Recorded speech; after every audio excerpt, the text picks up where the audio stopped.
What if one English word could mean its own opposite? It sounds impossible, right? কিন্তু English ল্যাঙ্গুয়েজে এমন কিছু শব্দ আছে যাদের দুইটি contradictory meanings থাকে.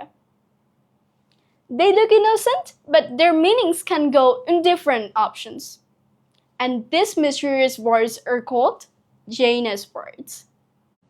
So, what is a JANUS word? Well, a JANUS word is a word that has two opposite or contradictory meanings. একই word, কিন্তু অর্থ একে অপরের বিপরীত. So the first one is dust. To remove dust or to sprinkle with dust.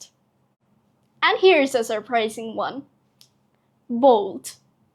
To run away suddenly or to secure something firmly.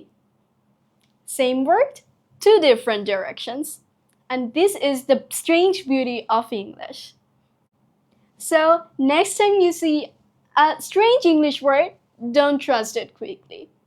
Because sometimes one sentence can tell or one word can tell different stories, two different and two opposite stories. And this is the hidden twist of English. Thank you for watching. For more, follow and subscribe my YouTube channel. Take care till then. Allah Hafiz.